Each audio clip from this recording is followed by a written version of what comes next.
Hola, soy Valeria Díaz Granada, la fundadora de La Boulangerie. La Boulangerie es una antigua panadería de 1900 en un edificio protegido con paneles Art Nouveau que transformé en un espacio de exposición y en una residencia donde invito a jóvenes artistas y a curadores emergentes a exponer y a experimentar proyectos artísticos. Estoy muy contenta porque acabo de llegar a Ciudad de México, donde lanzamos nuestra primera colaboración internacional con Antropoidetos. Y Nick es el co-curador, donde vamos a invitar a artistas mexicanos, pero también internacionales, a exponer en diferentes panaderías en México. Entonces, ya estamos llegando a Odette, que es donde inicia nuestro primer solo show con una artista mexicana que se llama Mariana Sánchez. Hola Nick, ¿cómo estás? ¿Qué onda, Vale? Bueno, tenemos aquí a Mariana Sánchez, parte del proyecto con La Boulangerie, que es la primera vez que tiene este solo show y también es la primera vez que Odette tiene a una artista colgada en su panadería. Pero, ¿por qué no pedimos algo de Odette y vamos a hacer el podcast? ¿Qué te parece? Súper.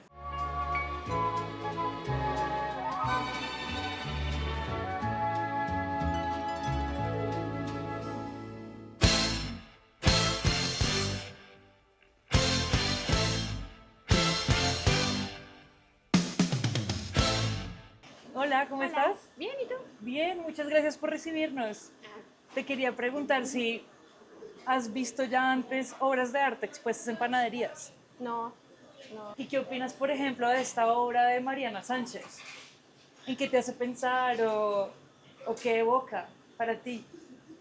no la conocía, pero nada más puedo preguntar antes, ¿qué es esto de aquí que se ve así? ¿Tú qué crees que es? ¿Qué Yo pensarías pensaría, que yo es? pensaría que es comida. ¿Comida? Porque ¿Esto? tengo hambre, ajá. Puede, Puede ser. ajá. Le vamos a preguntar. Le voy a preguntar y te envío su respuesta a ver qué nos dice. Ah, ok. Bueno, sería como comida, pero bueno, o sea, el cuerpo me gusta, porque es, no sé, lo sentiría muy real el cuerpo de una mujer, pero todo esto de aquí, para mí es comida. Me imagino comida. Y ya, Bueno, de pronto es la hora de ir a almorzar. sí. Entonces, Un pan. vamos a comer pan. Pan.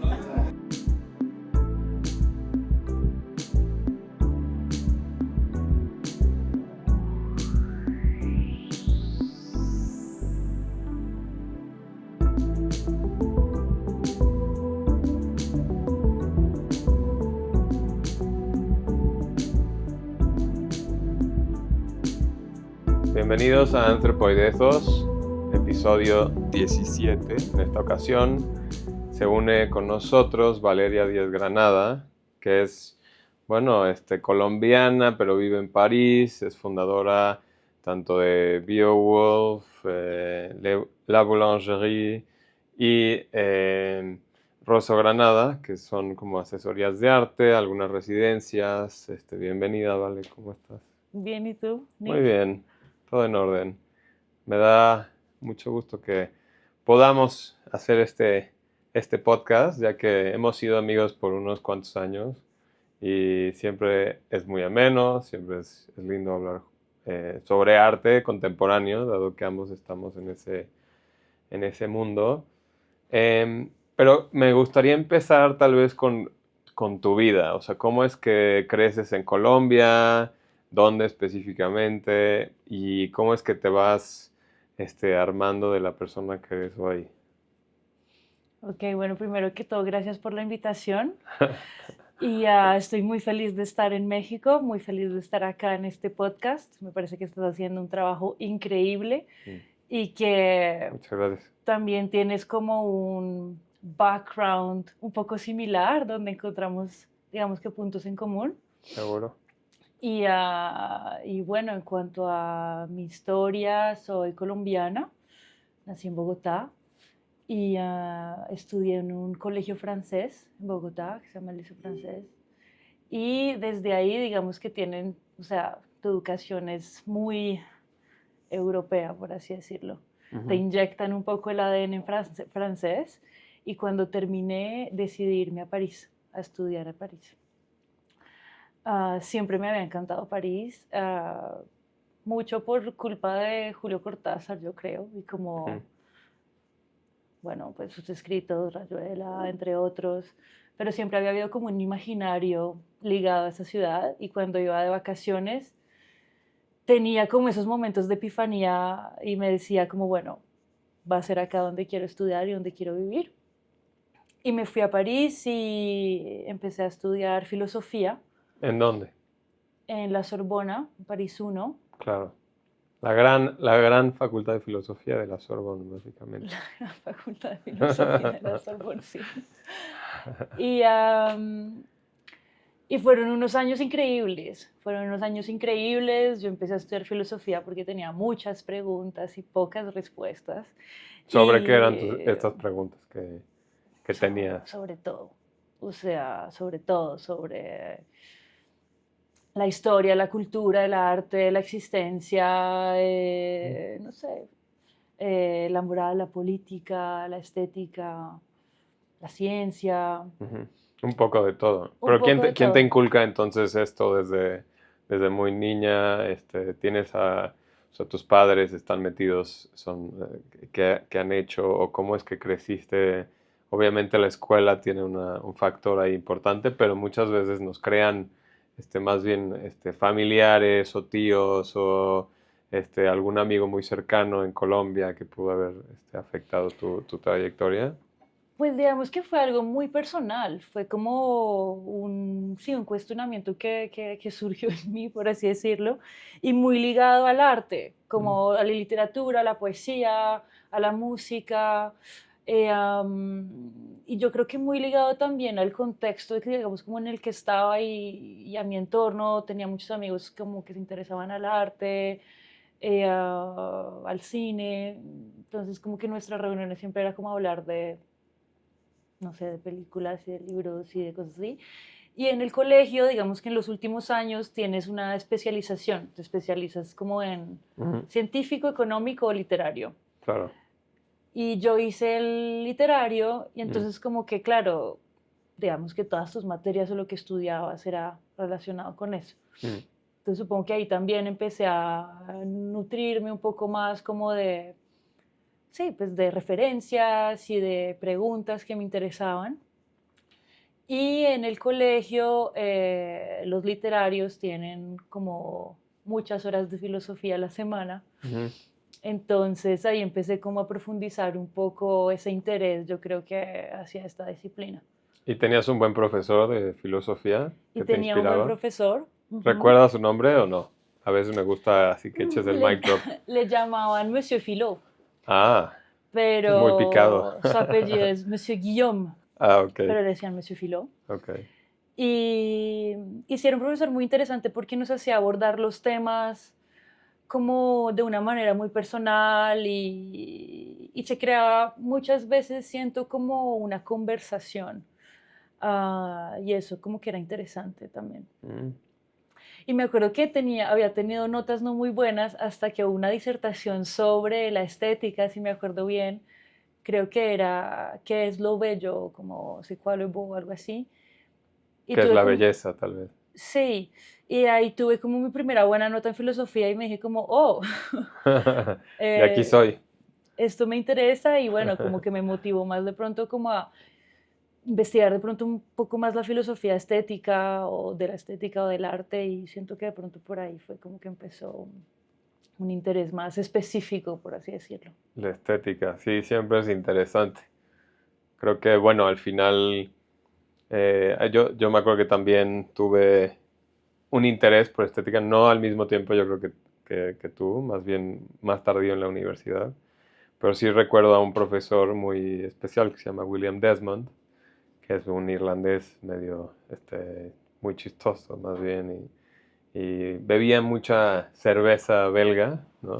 Okay. Pero recuerdo que en una de sus clases él menciona como de nosotros todos somos estéticos, en cada elección que tomas al vestirte de una forma o no vestirte de una forma, realmente es una elección estética y te estás presentando hacia el otro, hacia los demás. Y muchas veces esa muestra hacia el otro tiene que ver con mucha simbología, cultura, educación, cosas así, y obviamente apunta a jerarquías, estatus, todas estas cuestiones que son obviamente interesantes, cuestionables, curiosas, pero me parece interesante que comienzas con estética, ¿no? O sea, tomarle interés. ¿Y qué pasa después cuando llegas de repente, bueno, aplicaste a la Sorbonne y cómo estuvo esa aplicación?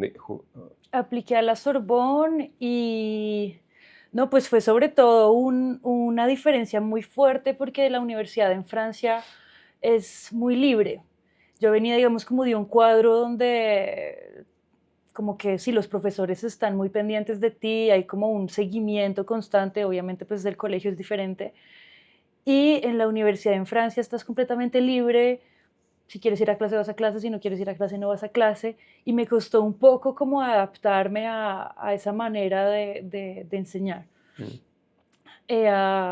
Pero bueno, al mismo tiempo era fascinante porque justamente es una época donde estaba lidiando con toda la libertad en muchos sentidos. Me había ido de mi país, era la primera vez que vivía sola, que me daba yo mis propias reglas. Claro. Entonces como que en todo el entorno de mi vida estaba aprendiendo a manejar eso, por así decirlo. ¿Y qué sientes justo? O sea, siento que esta identidad cambiante, ¿no? Bueno, que tú tuviste en este caso hacia Francia, a ser una colombiana, obviamente con una influencia de la francofonía previa, pero llegas a Francia y obviamente ese conflicto de identidad existe, como de dónde soy, ¿no? O qué implica realmente mi identidad colombiana cuando estoy allá, y también te encuentras con otras personas, me imagino, que también son como expats internacionales o estudiantes de fuera que están buscando la misma cosa, ¿no? Digamos que tuve mucha suerte porque la gente del colegio ya tenía amigos que vivían en París y gente de mi promoción también se fue a París, Mm, entre ellos muy buenos amigos míos. Entonces no llegué completamente sola. mm, Era una ciudad que ya conocía el idioma, conocía un poco la mentalidad, el funcionamiento. Entonces, digamos que me fue más fácil navegar que de pronto a una persona que no tenía como ese background como de cultura francesa, por así decirlo. mm. En cuanto a la identidad, sí, o sea, como que sí hay una tensión, digamos, en el momento de llegada, porque claro, te tienes que adaptar a otros ritmos, a otras maneras de vivir, no sé, como sí, de tu cotidiano, de otros ritmos, otros humores, Claro, otras maneras eso de es ver muy la fuerte. vida. O sea, la comedia es muy distinta en Exacto. otros lugares, ¿no? Así a donde vayas. La comedia es muy distinta y al comienzo como que de pronto sí me causaba un poco más pero ¿por qué son más serios en un tema o menos en Mm, otro? El humor me tomó más tiempo entenderlo, mm, pero bueno, supongo que son procesos normales. Y también como que me doy cuenta que tener esa distancia al final es algo muy positivo porque te permite ver las cosas de otro punto de vista y al mismo tiempo sumergirte en eso si se quiere o no. mm. Entonces, como que hay lecturas, digamos, como de la sociedad o de la ciudad en sí, que son interesantes. Entonces, me parece que esa doble, digamos, que identidad te permite Mm. ampliar el espectro de interpretación que puedes tener hacia, no sé, una ciudad, por ejemplo, un tema o una manera de comportamiento, por así Claro, decirlo. claro. Entonces me parecía que era sí, un plus. Mm.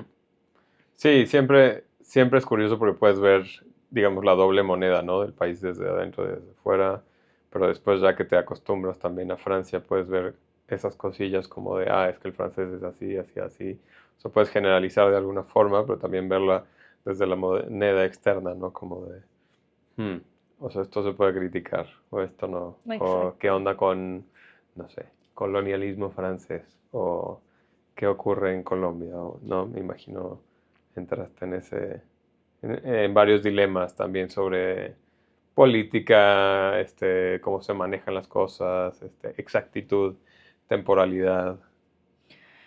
Sí, de acuerdo, o sea, obviamente que es una cosa así estar dentro de algún momento o algún contexto preciso y otra es cuando estás afuera. Mm, Y Colombia es un país maravilloso que tiene, no sé, un, un capital, digamos, de felicidad increíble que llevo conmigo siempre, mm, pero también una realidad histórica difícil. mm, Entonces, como que ver esas tensiones, vivirlas y crecer en esas tensiones, eh, pues claro, te hace como tener unas sensibilidades, digamos que muy precisas y salir de ellas también mm, y verlas desde afuera. Y eso me gusta, o sea, como que me interesa en el sentido en el que me permite ver o tener diferentes visiones en el arte, cuando trabajo con artistas, por mm, ejemplo, eh, que me parece esencial. ujú. Entonces, como ese mix de culturas, sí, me permite más espectro, más Sí, prisma, flexibilidad, flexibilidad, claro, exacto. claro, claro. Sí, es súper importante como lograr tener como no ser tan soberbio a tu forma o a tus culturas o sí, a tus mannerismos, ¿no? Sino que te tienes que adaptar a algo más y bueno, tienes la doble vista. Y entonces, bueno, entras a la Sorbonne y ¿cuál es ese shock así de que entraste a una de las universidades pues, más importantes en Europa en cuanto a filosofía específicamente? em, o sea, ¿cómo son las clases en ese contexto? Las clases como son, digamos que se divide el programa entre clases magistrales y como clases de grupo, donde especificas más un tema tratado en la clase magistral. Como un seminario. Exacto. Ujú, Y digamos que en París uno tienes la filosofía se estudia, digamos que de una manera un poco más amplia que en otras universidades, según lo que he hablado con otros amigos míos. Por ejemplo, comparándolo con París 4, se estudia más sobre todo historia de la filosofía. ok.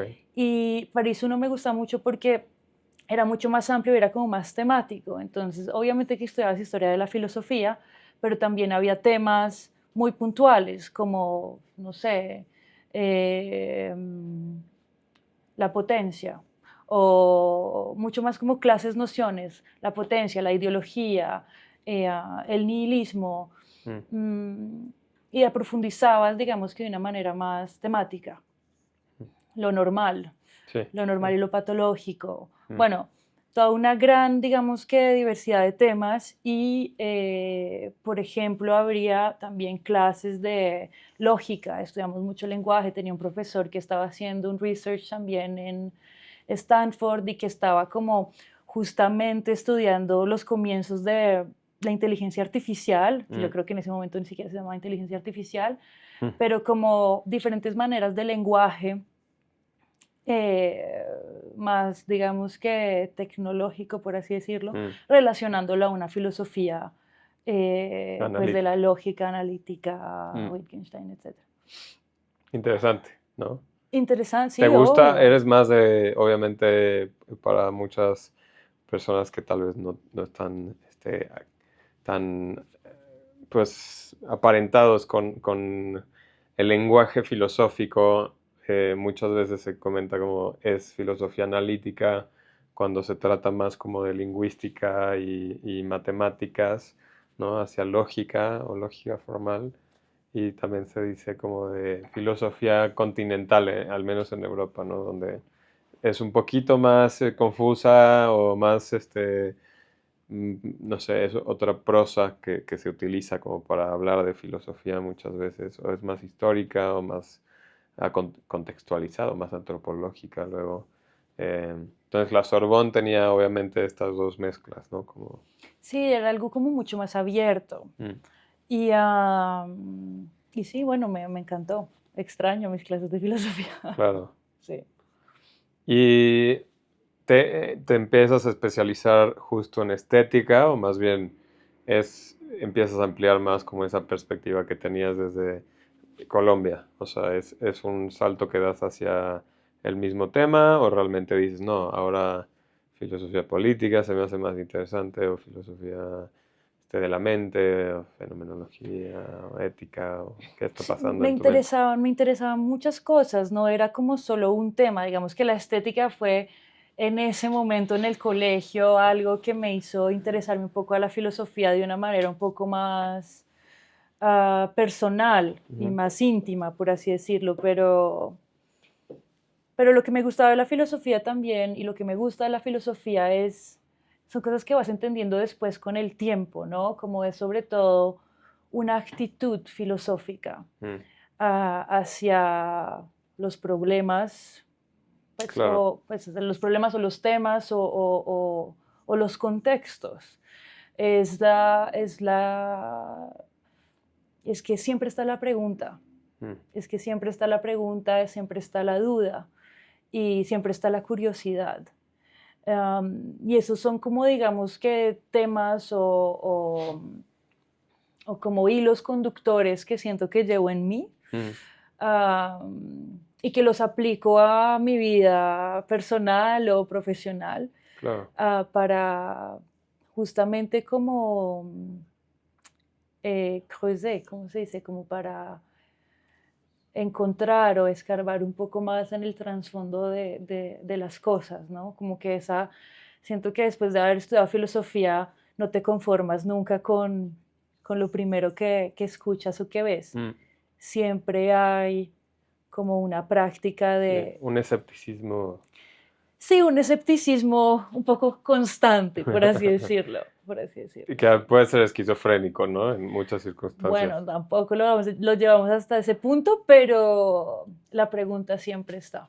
Sí, claro. La pregunta siempre está. Sí, creo que sí es interesante ver cómo está, no sé, o sea, sí que mucha gente dice, pero ¿para qué te sirve? ¿No? O sea, que ¿por qué estás estudiando esto? Digo, a mí me pasa muchas veces que hicieron esa pregunta y yo así como de, bueno, no sé explicártelo perfectamente, solo sé que estoy pensando de una forma completamente distinta y que te empiezas justo a cuestionar constantemente lo que está ocurriendo en cierta temática. Empiezas a dejar de eh, digerir la información de la forma en la que tal vez lo haces con un entretenimiento o cuando alguien te dice, Ujú. no, así son las cosas, que es algo que a mí me molesta mucho.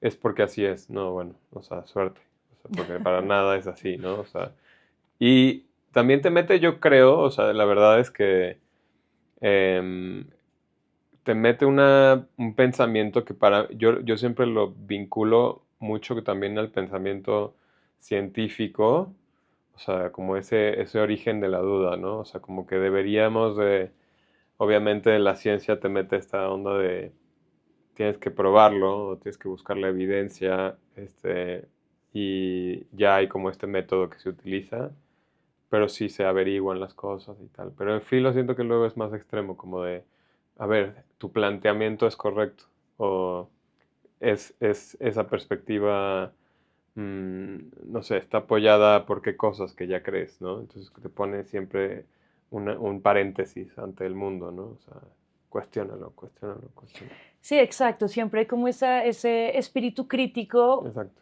permanente. Y eso me parece que es algo muy bueno al final, porque te permite escarbar más, buscar más y después ir creando tú mismo tu propio pensamiento, pero siempre criticándote a ti mismo. Claro. Entonces, como una autocrítica también constante de lo que estás pensando y de en qué momento, Mm. de en qué lugar, de en qué contexto. Am, Sí, en nuestras relaciones amorosas, todo.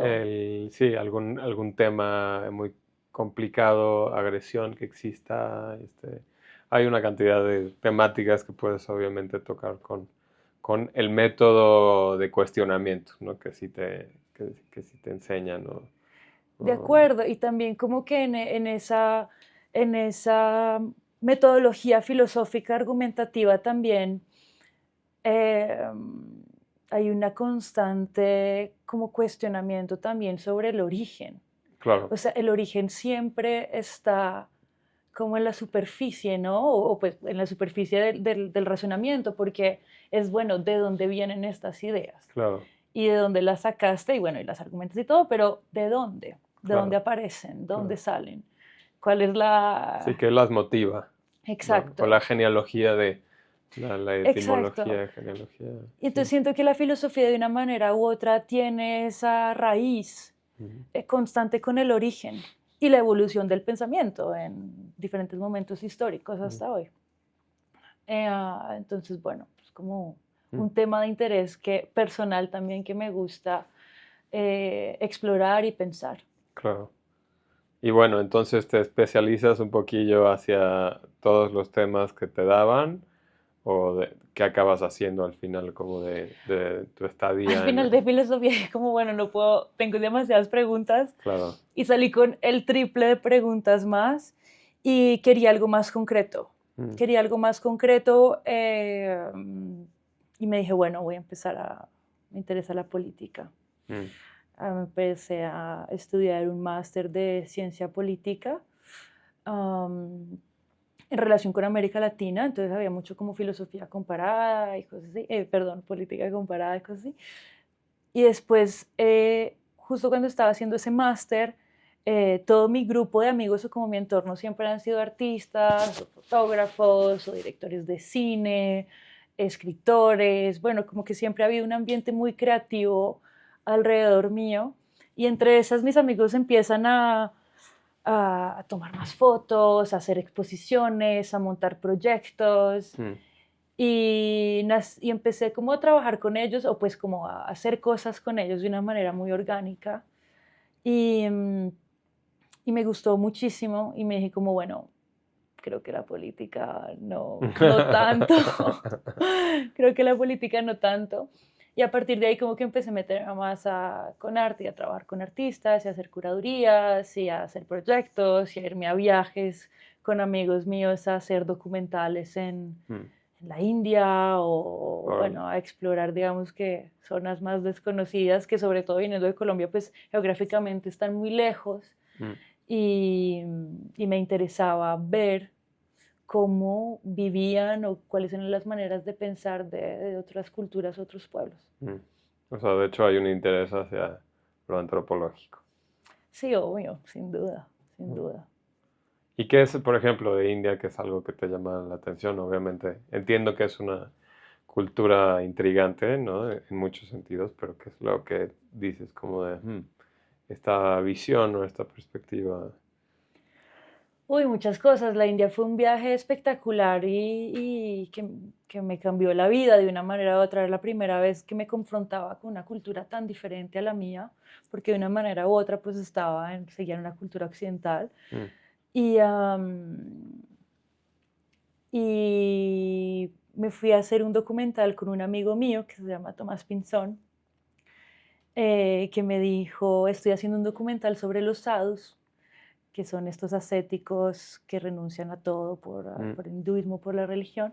Nos vamos a ir a seguir los 3 meses. Vamos. Yo órale. le dije, bueno, ok, vamos. Y seguimos a estas personas durante 3 meses, sobre todo en el norte de la India, filmándolos. Y pues claro, fue como Wow, una inmersión qué loca. total. ¿Y en qué partes estabas de la India? Digamos que empezamos en Nueva Delhi, pues llegamos a Nueva Delhi y de ahí nos fuimos a Rishikesh. Estuvimos en Manali, después subimos en Ladakh, estuvimos en Leh, Mm, un bus como de 36 horas. what? Y, y era tan increíble que, claro, uno está súper cansado porque, bueno, 36 horas en un No, bus hay bueno. que hacerlas, pero era tan increíble el paisaje que yo decía, no me puedo dormir. Si Mm, me duermo me voy a perder algo, claro. porque tienes unos cambios de climas Mm, y de paisaje increíbles. Tienes montañas moradas, después pasas a campos de flores amarillas, después pasas por picos de nieve. Entonces, todo eso en unas rutas bastante peligrosas porque, bueno, mm, tenías un abismo al lado y la manera de conducir era un poco aventurera, por así decirlo. Entonces, pues bueno, como ese tipo de cosas, sí, ese tipo de cambio también de población, de religión, de creencia, de territorio, de geología, de color. La tierra cambia cada color, o sea, los colores de la tierra cambian, la fisionomía de las personas cambia, la comida, las creencias, todo esto en muy poco tiempo. Mm. Y bueno, y todo en un mismo país, ¿no? Sí, Entonces, sí, sí. Una locura, obviamente. una locura. Después fuimos a Kashmir. Órale. Que es un gran punto de conflicto, ¿no? Actualmente entre Pakistán e India. Me imagino Sí, ya para ese entonces también era, para ese entonces también claro. era bastante conflictual y nos quedamos en un hotel bote en el lago Órale. y el dueño como de este hotel nos dijo un día, no, y no salen. Y nosotros como, o sea, estamos, o sea, hay unas tomas que hay que hacer y hay todo un calendario. Nos dijo no y pusieron 2 bombas en el centro de la ciudad, entonces hoy no, Oh, hoy se wow. quedan acá y fue como, ok, Órale. bueno, está bien. ¿Y por qué es un Um, punto, o sea, se me hace muy interesante, o sea, esa situación? Obviamente podemos hablar de muchas fronteras en el mundo que tienen conflicto, obviamente actualmente entre lo que es Israel-Palestina, Ucrania-Rusia, pero podemos hablar más entre inclusive lo que es México, Estados Unidos, pero una de las más intensas es Pakistán-India. Y Kashmir obviamente pues, es conocido por el Kashmir, ¿no? O sea, la tela, ¿no? En sí. Pero ¿por qué crees que existe ese conflicto? O sea, si nos vamos un poquito a la, no sé, a la geografía, ¿qué es lo que causa pues esto? es un territorio que pues siempre ha estado en conflicto por motivos religiosos, políticos, geográficos.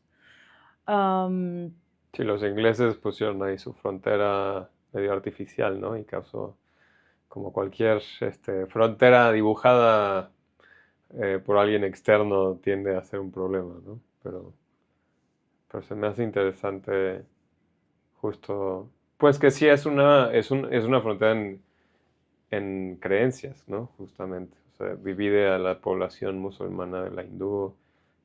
Tienes como toda esta cuestión económica, seguro por el Kashmir.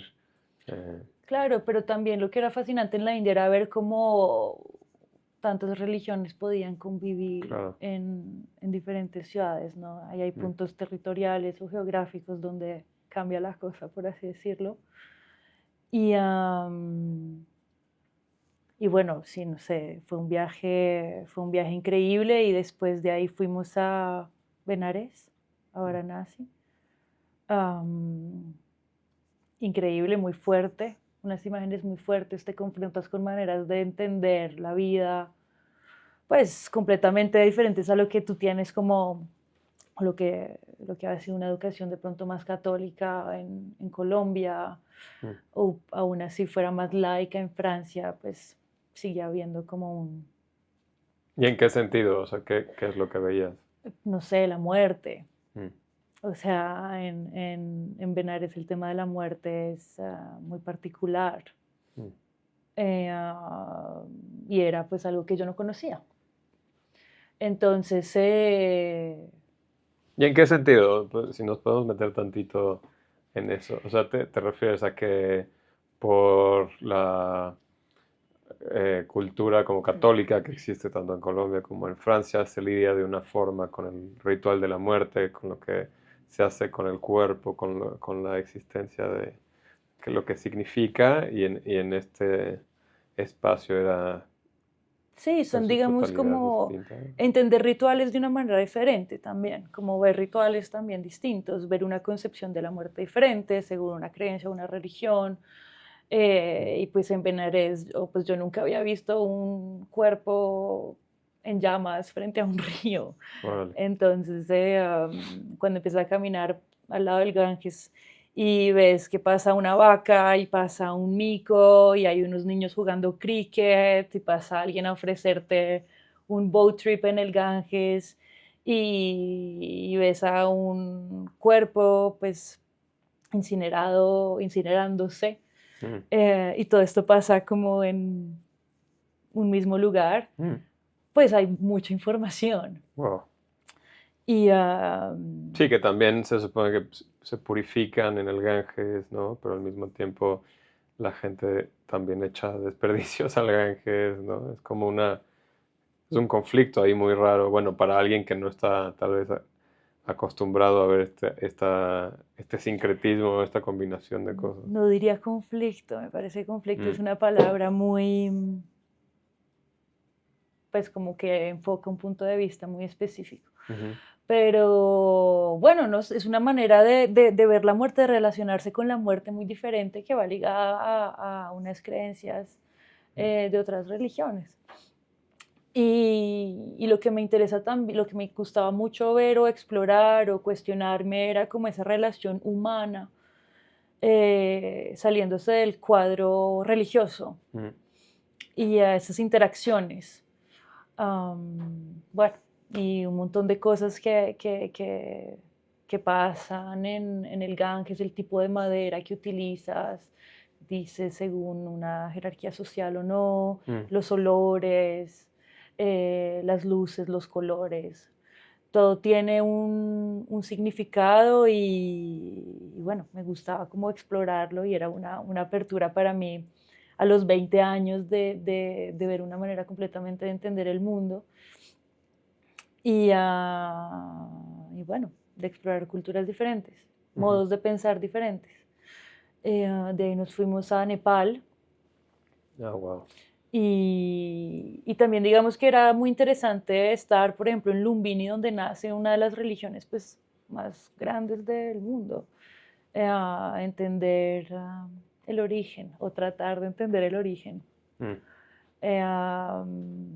Bueno, y ¿Y qué nos viajamos puedes por dar? Nepal y Háblame bueno. más de esta tradición. ¿Te refieres al hinduismo? No, No, pues en Nepal sobre todo budismo, al budismo. al budismo.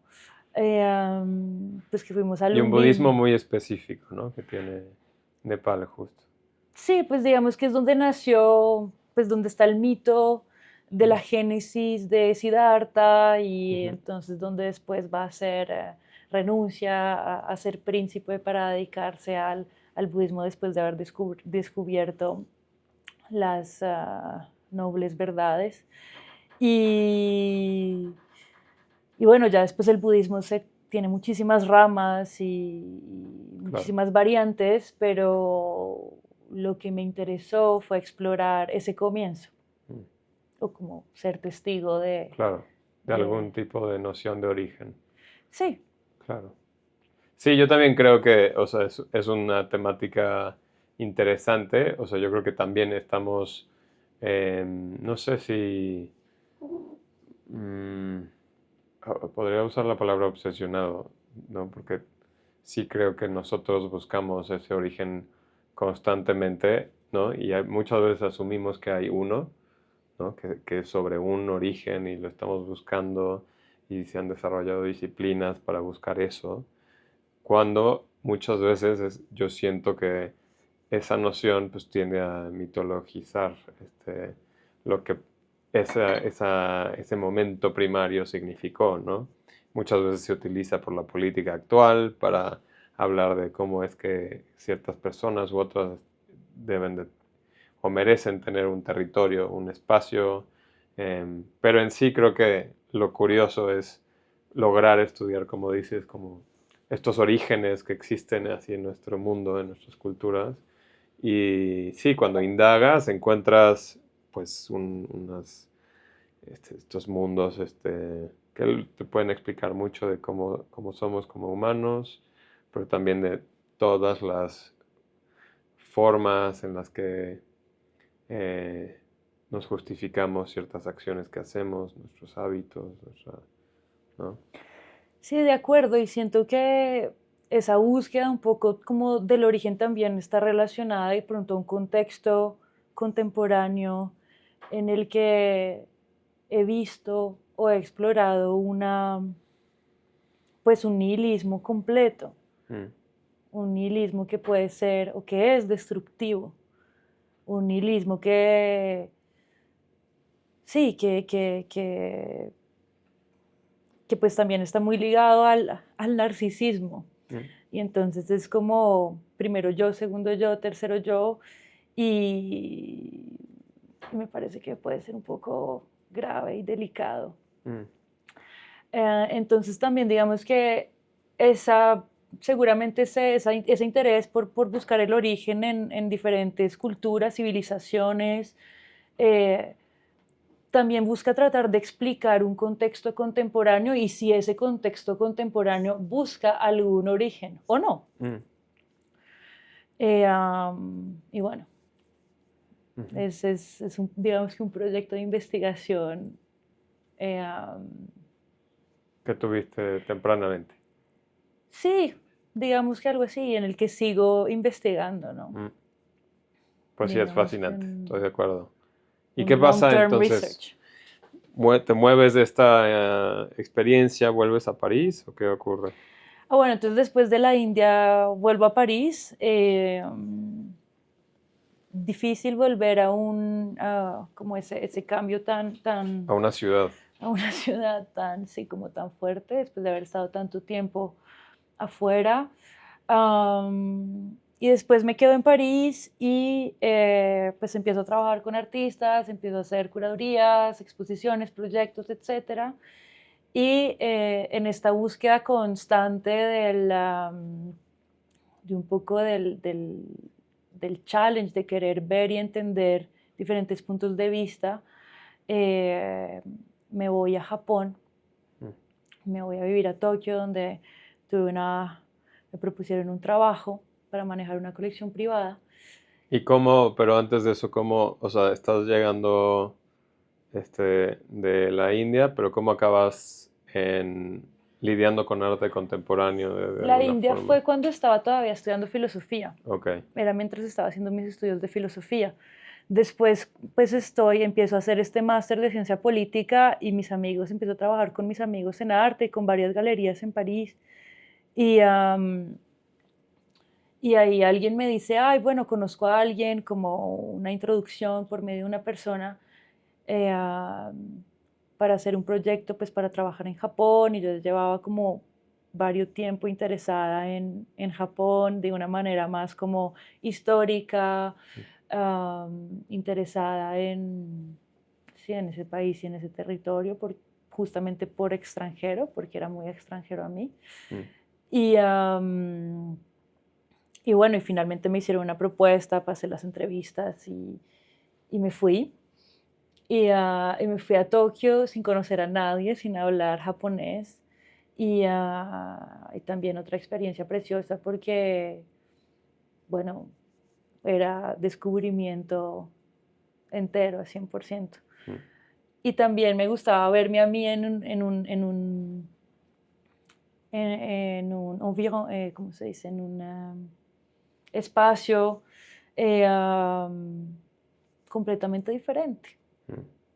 Y analizar o ver o pensarme a mí en esos lugares y entender otras maneras de concebir la belleza, no sé, la organización social, la arquitectura, Sí, que es los radicalmente materiales. distinta, ¿no?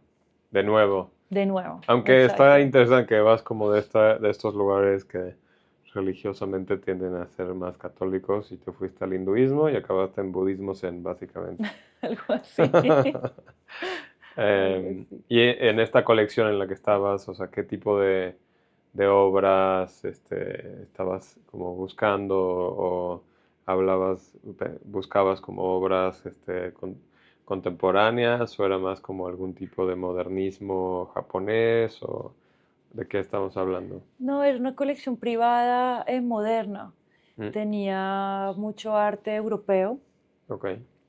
Y bueno, yo gestionaba toda la colección, entonces tenía que encargarme de todo lo que era administrativo también, de organizar el archivo, de organizar los catálogos, de los préstamos. Mm, Y fue una experiencia como muy enriquecedora porque tuve contacto y vi unas obras increíbles. Pero después de pasar ya varios años ahí, tenía como una necesidad de trabajar con artistas vivos. Ah, claro, claro. ¿Y por qué?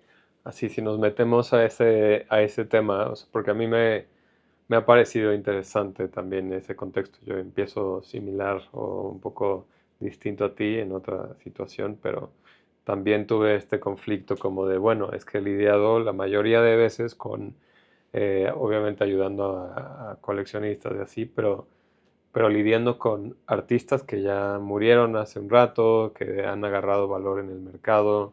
eh, y también sentí como que cuando cambias esa noción hacia ese artista que puedes ver su proceso, en el que puedes realmente, o sea, entender su inspiración, su forma de ser, que también son difíciles los artistas, obviamente emergentes, activos, no todos tienen un carácter fuerte bueno, obviamente muy buena onda en general. Pero ¿por qué notas esta diferencia o buscas este arte contemporáneo?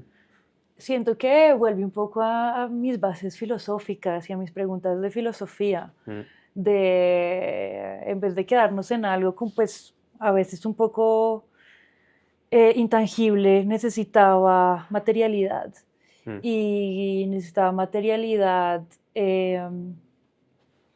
viva, por así decirlo, o como en proceso, o en creación, o en construcción. mm, Y por eso quería trabajar con artistas vivos, quería entender el proceso creativo, quería hablar con ellos, quería entender cuáles eran sus preguntas, sus preocupaciones, sus dudas, sus intereses.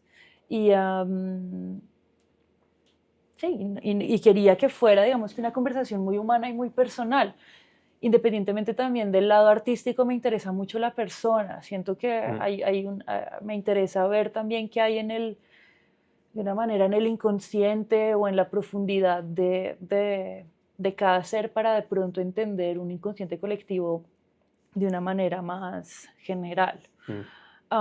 Sí, que el Um, arte, o sea, yo también, o sea, te empatizo con esa perspectiva y creo que si, tal vez yo lo entendía menos, o sea, obviamente siempre aprecias como a grandes artistas que son muy conocidos, etcétera, pero creo que una vez que entras a su forma de ver las cosas o su forma de buscar cosas similares a las que tú buscabas, ¿no? Como de existencia, de cómo funciona el mundo, de qué es esta disciplina u otra, que los mismos artistas también buscan esto incesantemente, o sea, se lo cuestionan constantemente y a veces logran entender las cosas, como dices, de una forma inconsciente, o sea, como que llegan a un punto en donde no es racionalizar todo, no es buscar conceptos ni categorizaciones, ni esa neurosis absoluta, constante, sino mucho es sentir, mucho es emoción, mucho es como, sí, tal vez una simbología o semiótica no súper enrollada en sí misma como tiende a ser filosofía, sino, no sé, o sea, un sentir de lo humano, o de empatía, o enojo, miedo, ¿no? Que es muy distinto. O sea, siento al mismo tiempo que logran entrar a otra, no sé, a otra percepción de, ¿no? o sea, lo que yo encuentro admirable en el arte y en los artistas es que eh, proponen, exponen, sacan, muestran. Mm, Y pues nosotros en filosofía no. O sea, como mm, sí, de una manera la escritura podría ser algo así, pero no es lo mismo. Y los artistas tienen ese coraje que yo encuentro admirable y esa audacia de proponer y de mm, hablar y de expresar. Eh, um, Alguna interioridad o bueno, ni siquiera, no sé, cada artista tiene cosas que expresa o no. Yo no soy quien para decir que sí o mm, no, es una cosa muy personal, pero admiro ese gesto. ujú, Admiro ese gesto y me gusta observarlo no sé, cuestionarlo a veces, ponerlo en contexto o mm, no, o simplemente enjoy it, o ujú. sea, como disfrutarlo. Claro. Y, Sí, también hay eso, que es simplemente una contemplación muchas veces. sí, Hedonista puede ser igual, o sea, que es puro placer, puede ser igual. Eh, sí, la contemplación siento que también, bueno, no nos podemos poner tan filosóficos, pero también tiene claro que sí, muchísimas claro que cosas, sí. muchísimas cosas más allá que el solo hedonismo, Claro. pero, pero sí, o sea, digamos que por eso también me empiezo a interesar, para volver a la pregunta, a artistas contemporáneos, para estar en diálogo y explorar de una manera más activa, más permanente y más humana, donde hay más contacto, donde hay conversación, Mm, donde hay intercambio, lenguaje, y, sí, y ver qué sale de ahí. ujú. Y entonces, ¿qué ocurre en Japón? O sea, ¿qué comienzas? ¿Qué ocurre en Japón? Pues ¿qué ocurre en el mundo? Llega el COVID. Ah, Llega el COVID en el mundo, al mundo, y bueno, en ese momento yo estaba en París y dije como, bueno, voy a volver a Japón de pronto en 2 semanas, en 3 semanas, en un mes, en 2 meses. Todo es muy incierto. Y ya venía con esta duda, pues con estas ganas, digamos, que empezar a trabajar con artistas vivos y me empecé a cuestionar, a decirme como, bueno, ¿cómo puedo trabajar con artistas vivos sin ser una galería? Porque, bueno, admiro las galerías, el trabajo que hacen con los artistas, pero me parecía un modelo muy competitivo mm, y como muy difícil para una nueva entidad como de sobrevivirla, sobrevivirla, exacto. claro. Y me dije como, bueno, tiene que haber alguna manera donde puedas estar cercana a los artistas y acompañarlos en su proceso creativo y no solo. Y ahí es que nace Rosso Granada. Mm, Empezó con un proyecto que se llamaba Beowulf, que fue como un test, ujú, donde la idea era acompañar proyectos artísticos y en cuadros institucionales. Y todo esto lo empecé a desarrollar en París mientras estaba en COVID, abrimos una oficina en Suiza, hicimos nuestro primer proyecto en Atenas, en la Bienal de Atenas, que era el único, como la única iniciativa mm, artística que pasaba en este contexto. Y apoyamos a un artista que se llama Navin Dosos, que hizo un mural que cubrió una de las fachadas de uno de los edificios de la Bienal. mm, Y, y bueno, a partir de ahí como que empezó a esta idea a desarrollarse y después como de 2 años de testearla, pues nos empezó a ir muy bien y dije como, bueno, como movámonos a una segunda fase, ya el COVID se estaba un poco acabando y ahí decidí abrir Rosso Granada mm, y de empezar sí, a apoyar proyectos ya digamos que en el mundo entero. Empezamos con Precious Okoyomon, que era la primera vez que hacía su primera escultura de exterior monumental. Entonces era muy interesante también apoyar artistas en momentos donde la carrera cambia o donde están experimentando procesos o obras diferentes. Es como ese momento de challenge o como de cambio que me interesa seguir de mm, cerca. Y bueno, así empezó Rosso Granada y bueno, es un proyecto fascinante que me permite acompañar artistas. mm. Y al Y mismo tiempo acompañabas también una asesoría de lo que es obra tal vez más de inversión, de coleccionismo, tal vez que no va hacia lo emergente o artistas contemporáneos. exacto, entonces digamos que en Rosso Granada hay varios como líneas. Ujú, Una es una iniciativa que se llama Artists First, que es donde te digo que estamos financiando la producción de obra para proyectos institucionales. Otra es una advisory, donde pues como que acompañamos clientes o pues colecciones, sobre todo siglo XX, mm, pero no solo. Y otra rama son publicaciones y filantropía. Entonces, digamos que de todos los proyectos que apoyamos, hay un porcentaje que se va a una causa que escoge el artista. mm, Entonces, la idea era crear un modelo diferente, pero que al mismo tiempo pues, nos pudiera como nos permitiera tener, sí, como un espacio, un lugar de donde operar de maneras diferentes y de pronto más originales o como menos convencionales, por así decirlo. Interesante. Entonces te quedas en París después de eso, Entonces, básicamente. después de eso, sí, me quedo en París. París y Zúrich, mucho porque nuestra oficina está basada en Zúrich y de ahí operamos mundialmente. Alright.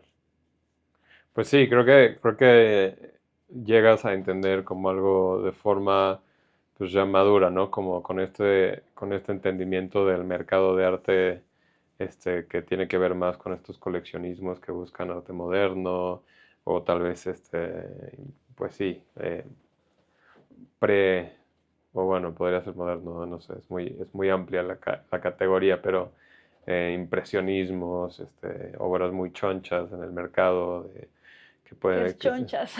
chonchas, ¿cómo lo diría? Sí, como muy Ya, ok. grande, muy... Ya, ok, ok, ok. Entiendo, sí, entiendo, que entiendo. sí, que cagado. Eh, pero bueno, que están, sí, y más seria también implica, ¿no? O sea, como que son inversiones muy grandes, o sea, a veces de cientos de miles de dólares o más o menos, ¿no? Pero también llegas a entender esta sensibilidad como de lo que es el arte contemporáneo. Obviamente tú lo buscabas, siento que tienes esta humanidad en ti hacia como comprender, hacia empatizar como diferentes contextos y cada artista es su propio mundo, ¿no? Em, y bueno, entonces continúas con Russo Granada y entras hacia una nueva creación, según entiendo, recién, no es tan antigua que si quieres, ¿por qué no presentas tu proyecto de La Boulangerie y nos explicas qué implica realmente? Sí, bueno, la boulangerie nace de un espacio de investigación, yo diría.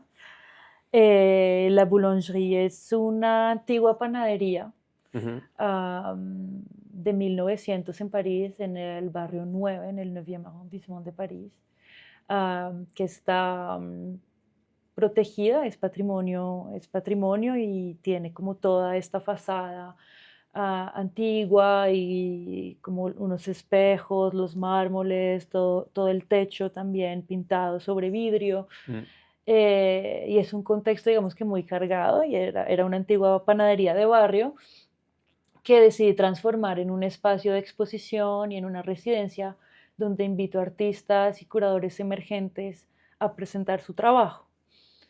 Entonces, bueno, hemos expuesto, la mayoría de veces la primera exposición de esos artistas en París. mm, Y la idea es ofrecerles una plataforma donde puedan conectar con París y crear, digamos que, o confrontarlos, digamos que a una historicidad del espacio en sí mm, y a un contexto muy específico.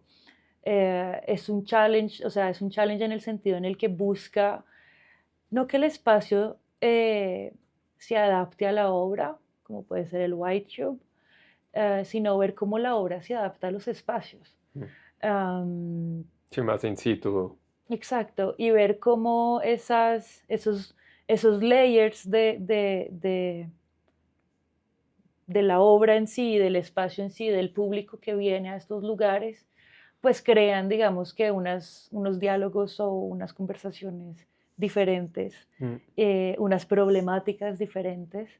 eh, am, y bueno, me interesa cómo explorar cómo el arte expuesto en unos contextos no pretenciosos y en lugares muy populares, por así mm. decirlo, con unos públicos muy como normales, por así decirlo, pues se relacionan estas obras. Sí, que es una idea para mí súper innovadora. O sea, se me hace, cuando por primera vez me contaste de la boulangerie, dije, qué locura acaba de hacer, así como compró una panadería y está cambiando como todo el concepto de cómo se deben ver las cosas, ¿no? Porque obviamente, como dices, es un contexto, obviamente una panadería que le ofrece pan, pero a todo el mundo, ¿no? O sea, puede ser, lo compras que por 1,30 € normalmente en cualquier panadería, pero cambias todo el contexto, lo haces in situ. eh, y bueno, invito a la audiencia que se dé una vuelta ahí a tu Instagram que vamos a obviamente poner. Em, pero sí, se me hace interesante. Y de hecho, quiero que hablemos un poquito de esta colaboración que hemos empezado entre la boulangerie y Anthropoidesos, lo que sea que es el Anthropoidesos, que lo veo yo más como un espacio, obviamente un podcast, como hacia pues buscar cómo crear un New Age de nuevo, un tipo de inteligencia nueva que busca unir eh, con puentes como disciplinas que están distantes, ¿no? Muchas veces como tú has dicho, te interesó muchas cosas y a mí igual. Creo que el arte contemporáneo es algo que ambos hacemos, que nos llama, pero también a mí me interesa que gente de otros ámbitos como de STEM, de las ciencias, tecnologías, de finanzas, de antropología, filo, no sé, un poco de lo que sea, que se unan y que vuelvan a hacer esa búsqueda por la sabiduría, más allá del solo el conocimiento. Em, y bueno, empezamos este nuevo proyecto recién, donde estamos representando y curando una exhibición para Mariana Sánchez que se llama Happy Days, que si puedo hablar tantito de Mariana, se me hace una artista impresionante, o sea, no solo por la calidad de obra que está sacando y de una forma completamente innovadora, sino pues porque ya tiene ella un background como en arquitectura, en diseño escénico, acaba de salir como de un MFA de Royal College of London, y está ahora entrando a pintura, incorporando justo como un poquito de estas capas que ya viene trabajando, ¿no? Desde lo que es un diseño de una silla o un mueble metido dentro de una pintura que es una escena y tiene otra escena por el lado, pero también tiene estos conflictos entre lo que es abstracto y lo que es figurativo. Tiene esa madurez de encontrar el intermedio. em, y bueno, ¿qué piensas de ella? O sea, ¿qué te parece su obra? Pues lo que me parece, a ver, muchas cosas, ¿no? Pero por ejemplo, una de ellas es justamente eh, el lugar de los elementos, la presencia de los elementos y cómo los elementos, a veces arquitectónicos, Mm, eh, se transforman como en individuos, mm, como que adquieren una presencia en la pintura. Am, Eso me parece, por ejemplo, interesante también, porque de una manera u otra no es una lectura, ¿no? Pero es revisitar una arqueología que puede ser una mm, arqueología eh, íntima mm, también. claro, Entonces ahí volvemos al tema del el origen. origen. Y, am, Claro. y bueno, no es que esté obsesionada con el origen tampoco, pero me interesa verlo en unos contextos nihilistas y en unos contextos donde pues sí, hay mucho consumo de imágenes y donde Mm, todo va muy rápido y donde tiene que ser todo ya y el placer inmediato y mm, todo este cuento, como que encontrar, digamos que algo que es un poco diferente o que nos hace repensar o revalorizar o volver a mirar las cosas desde otro ámbito, eh, un poco más relacionados a la historia, me parece interesante. mm, Y pues que ella retoma de una manera u otra, pues como figuras o cánones clásicos, poniéndolos en un frame, en un cuadro, pues muy, a veces abstracto, a veces no. mm, Eh, y siento que es como esa tensión la que me parece interesante y la que me parece que habla mm, o es testigo de la época en la que estamos. Sí, sí, sí, sí. Como que nota el conflicto ella, pero obviamente, bueno, no sé si obviamente, pero al menos lo que me parece es que logra mostrar ella también solamente lo que ella es, ¿no? Que es como, que es una gran, bueno, ya como artista a su manera, intelectual, arquitecta, diseñadora escénica, que logra integrar como las historias que hay dentro de estas disciplinas ahora en la pintura y como dices, también entra en estos conflictos con esa tradición, ¿no? Como que entra mucho en contra de, no sé si completamente en contra, pero cuando menos desafía la noción de óleo tradicional, muchas veces sacándola de la bidimensionalidad, pero muchas veces también porque pues, te enseñan de una forma clásica a pintar y ella está un poquillo pues, conflictuada con esta historia patriarcal que tiene pues, la academia, ¿no? Que tenías que usar óleo también, ¿no? Entonces entra con esta, no sé, iniciativa hacia cuestionarlo, que obviamente es una tradición que ya se va viendo más y más en la historia del arte, especialmente contemporáneo, pero pues sí, entra como decimos, con un dilema interno, pero también te hace cuestionarlo al verlo, ¿no? Em, y bueno, sí, quería decir algo. No, que me parece muy interesante justamente pues exponerlo en México, en Ciudad de México, Mm, en Odette, en esta panadería. claro. Ver también al equipo de la panadería relacionarse con la obra, me pareció un momento también muy lindo y muy interesante. Mm, Eh,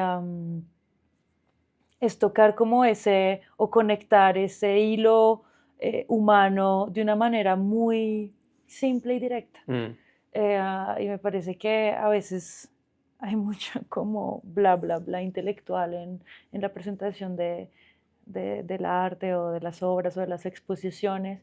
Entonces busco también como ese lado más directo mm. eh, con la obra y el espectador de una manera mucho más cruda, por así decirlo. Sí, sí. Sí, bueno, que lo interesante de esto es obviamente que, bueno, le agradecemos a la panadería Odette por dejarnos hacer justo un proyecto con pues el espacio, que obviamente está vinculado a esta noción de la panadería con la boulangerie, pero igual tienes razón, o sea, es como sacar la obra de justamente tanto de la galería, del espacio tradicional, cosas que ya se han hecho hacia un lugar como más democrático muchas veces.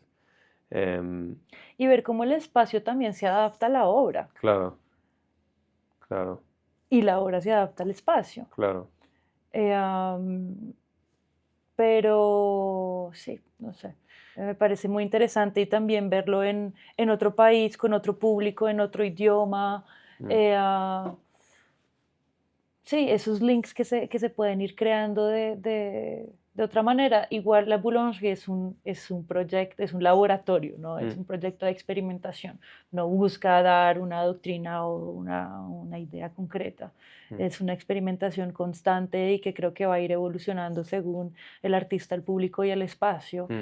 Y de pronto en unos años podremos, de pronto, no sé, tener una lectura un poco más clara o Mm. concreta de qué se trata. Veremos. Bueno, Veremos, veremos, ¿no? es una investigación. Sí, como parte de las referencias de Mariana, para crear su pintura, encontramos a referentes como Miriam Kahn, como James Ensor, que es un gran artista belga, que he visto más y más artistas así tomar a Ensor como referencia. Que hablando de Ensor, tuve una conversación interesante el otro día con un artista nuevo aquí en México, que es mexicano, pero ha estado fuera constantemente. Y me contaba que Ensor fue muy creativo en sus 20 y que después estaba como que replicando constantemente esas imágenes que había creado en sus 20. yo pensé que toda la vida había sido alguien muy, no sé, innovador y más bien veo que tuvo una gran juventud y después sufrió un poco de bloqueo, ¿no? Así creativo, que me Ok. imagino le pasa a muchos. Otros referentes son Rita Ackerman. No sé si tienes algún comentario de Rita, de su obra. Soy gran fan de Rita Ackerman. Mm, Eh, am, pero en general, como para, no sé, siempre me parece delicado asociar a un artista con otro artista. mm, Eh, am, Son cosas muy personales que cada artista, digamos que integra y transforma y evoluciona. Es interesante hablar de referencias, claro, porque nos mm. permite, digamos que, encontrar maneras de leer la obra más claras, por así decirlo. Sí, o nos mete un poco a la cabeza del artista, ¿no? Más allá de Exacto. que utilice la obra de tal o tal, sí nos mete un poco de dónde está tomando un poquito esa sensación, ¿no? Bueno, en mi forma de verlo. Entiendo la cautela, pero al mismo tiempo, Sí, o sea, sí.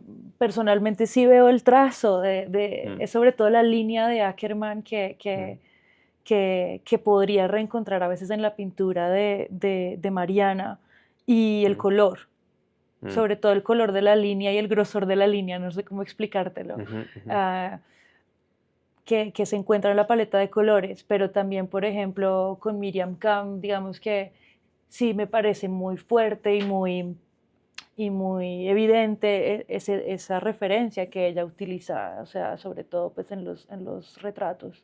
claro. Y hasta también en el cuerpo, la manera en la que dibuja el cuerpo Mm, está muy relacionado a acá. Miriam Kahn. Eh, Ensor también, obviamente, como de una manera un poquito más, digamos que sublimada, lo diría yo, pero Mm, sí, sí se encuentra todo el diálogo de la máscara, ¿no? mm. Que aparece constantemente en el trabajo de Mariana. Eh, um, y bueno, tiene otros referentes Sí, como tiene Louis Gilberto Bourgeois. Aceves Navarro, John D. Graham, Nicole Eisenman, Louis Bourgeois, como dices. Sí, bueno.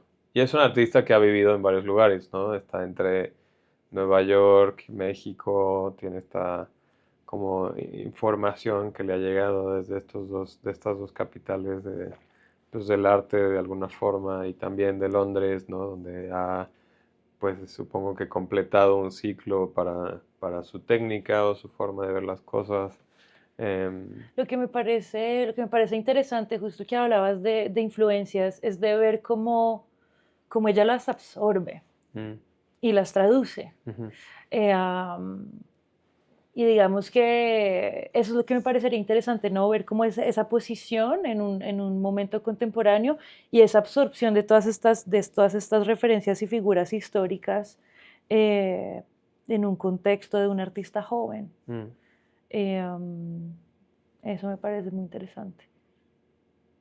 ¿Y qué piensas si podemos continuar como en este entendimiento de lo que es como el mercado de arte, que obviamente hablamos de Mariana, que yo la pondría dentro de lo que, digo, las categorías entiendo que se pudran, pero al mismo tiempo sirven, ¿no? Son como, tienen el doble filo, pero pondría a Mariana como una artista emergente que está creando la obra, que lleva, inclusive, no sé, me imagino toda su vida realmente creando de diferentes maneras. Pero bueno, no es lo que llamaríamos como un mercado primario, en asesoría de arte, que usualmente se utiliza esta categoría para hablar de artistas vivos con no tanta trayectoria o que no han tenido tantos shows. Obviamente hay muchos que, bueno, no sé, puedes mencionar algunos ya muy establecidos para marcar una diferencia, por ejemplo. Vivos. Sí. No sé, por ejemplo, hace poco estábamos trabajando con Monir Al-Qadiri, Mm, que es un artista, digamos, que ya lleva un recorrido institucional que solo sigue aumentando. Eh, um, Sí, por ejemplo, para darte un ejemplo, pero bueno, hay muchísimos, no sé, como que quieres que te... No, pues bueno, otros nombres en los que puedas pensar. Este,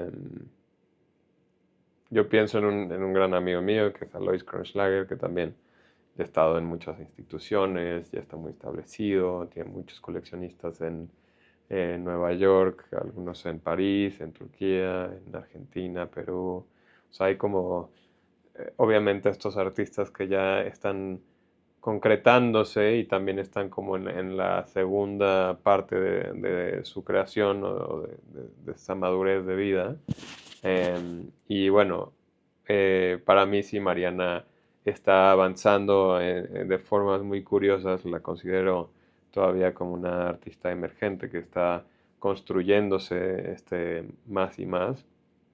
Y también tenemos lo que se llama pues, mercado secundario, que lo hemos más o menos nombrado en esta colección en la que estuviste un tiempo, donde se busca como esta inversión.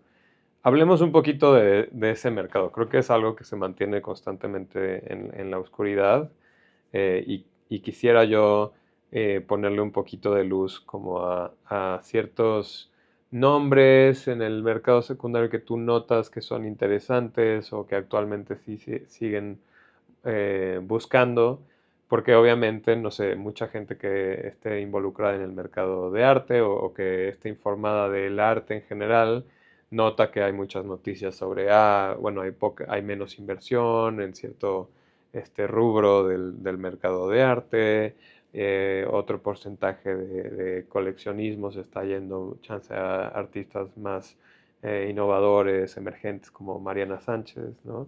Pero ¿qué nombres notas que se siguen moviendo? O sea, de mi parte veo en México como que el muralismo continúa siendo algo que sigue siendo un punto en donde los grandes coleccionistas se fijan, ¿no? Me refiero aquí obviamente, lo que es como una Frida Kahlo, pero también metemos a Diego Rivera, a Orozco, Siqueiros, a Martínez, bueno, podemos hablar mucho de estos temas. También hay lo que es una artista como Leonora Carrington, que ahorita nos podrás tal vez mencionar un poquito más de eso. Remedios Varo, Alice Rajón, bueno, y otras, que sé que me he hecho un monólogo, pero por favor. No, pues siento que en cuanto, o sea, que cada geografía y cada contexto tiene sus referentes, ¿no? Y cada mercado también es específico a un contexto específico y a una historia específica.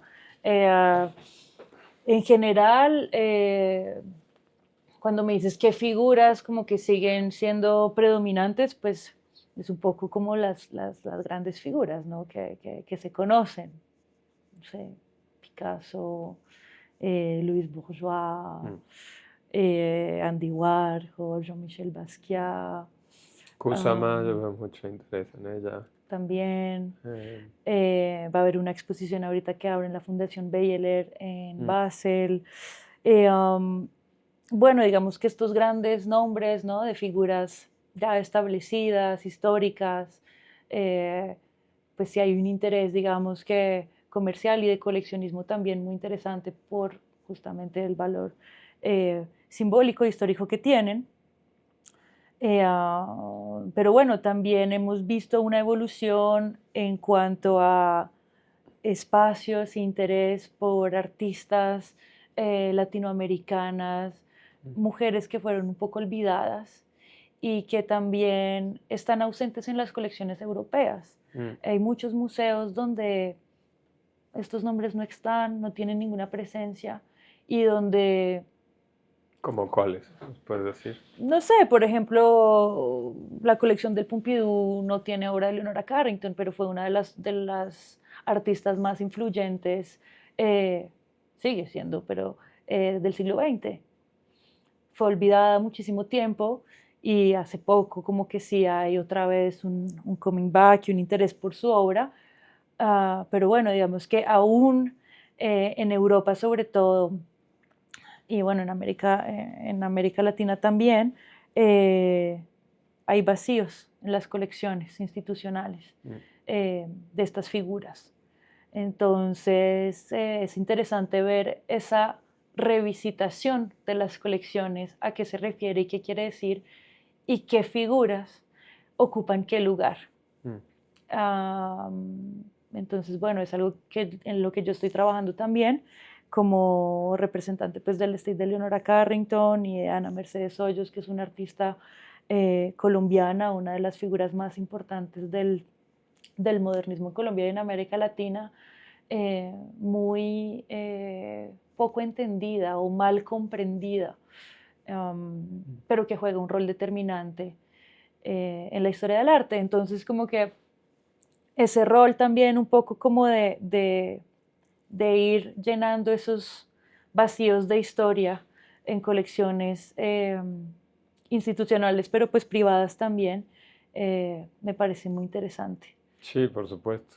Y sí, yo sí noto como esta relevancia constante, ¿no? Hacia justo como surrealismo, ¿no? Acaban de ser los 100 años de surrealismo, entonces obviamente hubo interés otra vez como en Magritte, hablamos de Leonora Carrington, Remedios Varo, Breton, ¿no? Como el escritor del manifiesto, y también en otras cosas que yo he notado, digo, que se me hace muy interesante y positivo, como ver colecciones que están yéndose por artistas tal vez más como estadounidenses, abstractas, como John Mitchell, Frankenthaler, ¿no? O sea, hay muchas que nombrar, pero también ha sido un cambio interesante, que es importante notar, ¿no? Porque sí están guiando muchas de las elecciones que coleccionistas tienen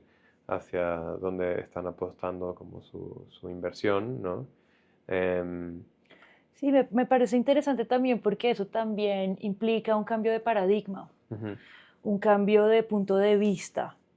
Entonces me parece un momento muy interesante nosotros como, digamos que agentes culturales, este momento, porque nos permite también pues jugar un rol influyente en estos artistas, digamos que de este lado del mundo y de su posición en Europa. mm.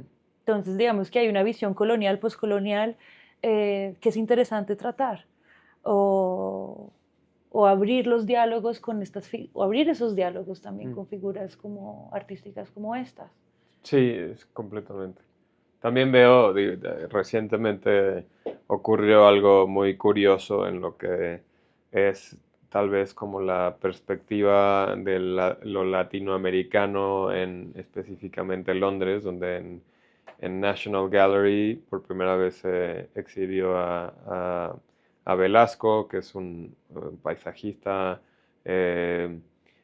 básicamente estudiante de Landesi, un italiano que lo traen a México, ¿no? En la época de Porfirio Díaz, que bueno, no pienso meterme a ese tema,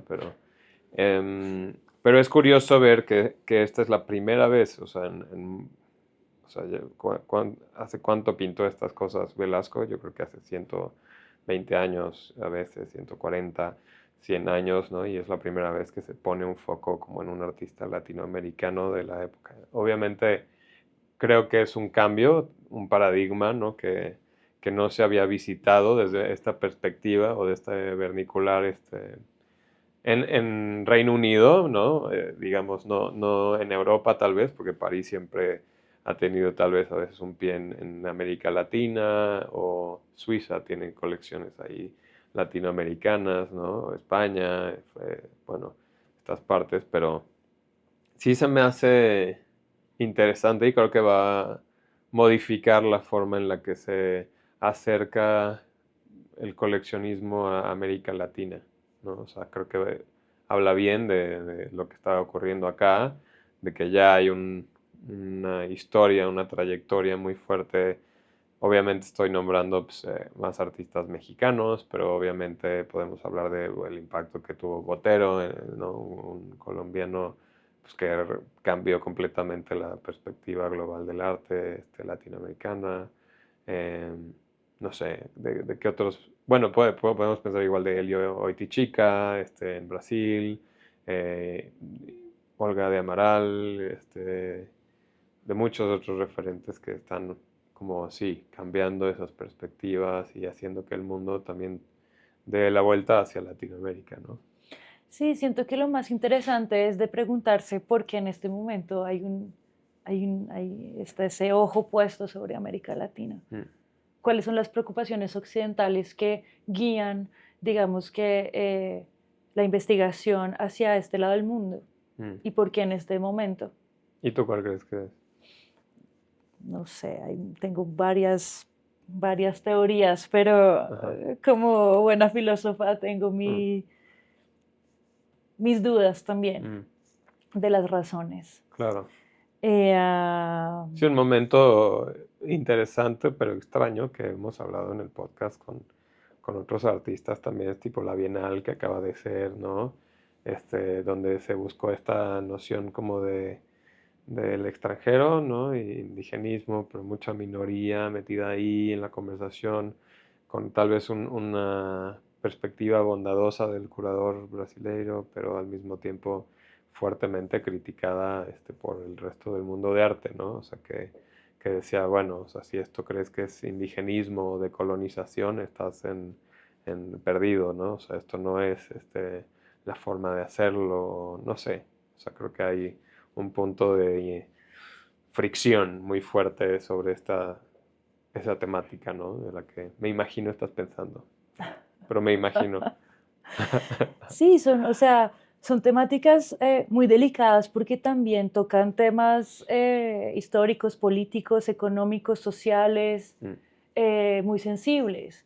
Es todo el tema de reapropiación o de repatriación de obra claro, no sé, a claro. otros países, Ah, sí, como a Benin, ¿no? como a O Mená, o bueno, sí, África, Grecia, claro, Turquía. claro, claro, claro. Entonces, pues es revisitar la historia y revisitar las dinámicas de poder. Claro.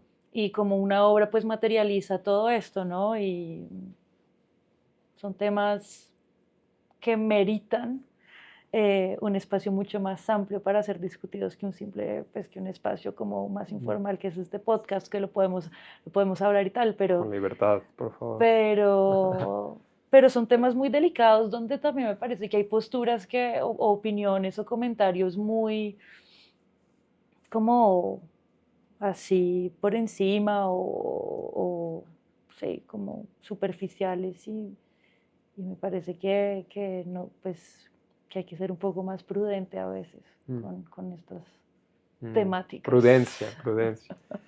Sí, sí, pero al mismo tiempo creo que, o sea, la mayoría de diálogos tienden a temer justo a platicar de estas temáticas. Yo veo el arte, a diferencia de muchas veces lo que es, digo, no, más bien veo el arte, la ciencia, la filosofía, estas tradiciones como que buscan la creatividad, tal vez muchas veces lo mejor del ser humano, ¿no? Pero que tienden a ser usadas por la política, ¿no? Entonces tienden a entrar dentro de lo que es propaganda o tienden a ser utilizadas por un poder bueno, tener como un tipo de ideología que afecte, ¿no? Justo estaba yo, este verano fui a Torino a la Fundación André Torre Baudengo, donde vi que pues ellos, digo, estando en un espacio geopolítico difícil actualmente, tal vez más hacia lo que es más conservador en Italia, ellos estaban justo cuestionando cómo es que tipo una invención como la de Marconi, que inventa como el uso de la radio y el teléfono y que utiliza como en aquel momento como el fascismo primario en Italia, lo utilizan para bombardear, ¿no? Para mandar una señal en tierra y aire y bombardear lo que es Libia, ¿no? Entonces se usó en una guerra como esta invención científica que unió a todo el mundo, ¿no? Que te hizo lograr comunicarte con alguien que jamás podrías haberte comunicado y fue utilizada, o sea, para en parte la destrucción. Y habla mucho de lo que para mí ocurre hoy. Y también quiero que hablemos de cuál es el rol, o sea, de la resistencia dentro del arte, ¿no? Porque siempre creo que estamos llegando a momentos muy complicados, ¿no? En lo que es el mundo y las opiniones válidas y no, y cómo se ven. Pero siempre he sentido que el arte ha logrado esconder o ha logrado hablar de forma a veces críptica eh, sobre una crítica de donde se encuentra, ¿no? Y cómo ves tú ese punto de conversación, o sea, como arte, como resistencia. Yo siento que los artistas sí tienen como, no sé, como algo de magia, como algo de magos, Mm, en el sentido en el que son visionarios, logran captar problemáticas, dinámicas, miedos, fracturas antes de que pasen, mm, o al menos expresarlas o hablar de ellas antes de que pasen. mm, Entonces siento que es una gran suerte poder trabajar del lado de los artistas por eso, porque te permite tener de pronto una visión un poquito más anticipada mm, a veces de las cosas. El arte como resistencia, no sé, yo no, me es difícil categorizar el arte solo como resistencia, ujú, no, a veces sí, a veces no, mm. no siempre. Claro, claro, claro. A veces es Ah, anti comentario político, ¿no? O sea, como ocurrió en México, tipo con el muralismo, que fue integrado, perdón, completamente por lo que era pues, un movimiento político, ¿no? Y Tamayo, el gran artista, decide decir, no, yo no voy a pintar nada político. O sea, estoy en contra de esta perspectiva, a pesar de que esa también es una posición política, ¿no? por ejemplo, eso Claro. se puede ver también de esa manera, o sea, la instrumentalización del arte como política, bueno, en el siglo XX tenemos un montón de ejemplos, Mm, pero, y hoy en día también, pero siento que es eso, pero a veces, o otras veces no, ujú, otras veces otras cosas. Digamos que si lo vemos de un punto de vista un poquito más exterior, y menos focalizado en política, eh, yo vería el arte como un acto de resistencia a la entropía mm, del mundo, por así decirlo, ujú. a la constante entropía. Ok. Pero, Para aquellos que no entiendan a qué te refieres, ¿cómo así? dame un poquito más de ruminación así sobre el término, No, pues o sea, como que la si descomposición del mundo, la vida, al caos, por así al decirlo, caos. ¿no? Como un Ujú, acto de, una creación siempre va a ser como un acto de mm. resistencia al caos. Si hay por ahí algún químico que escuché decir, nosotros somos este ente antientrópico, ¿no? Y creo que habla bien de tu Sí, perspectiva, ¿no? por Así ejemplo. como... mm. No, no soy muy química, pero bueno, algo habrá seguramente. Claro. Pues bueno, vale, creo que hemos llegado al fin de este podcast. Te quiero agradecer mucho por esta colaboración que estamos haciendo.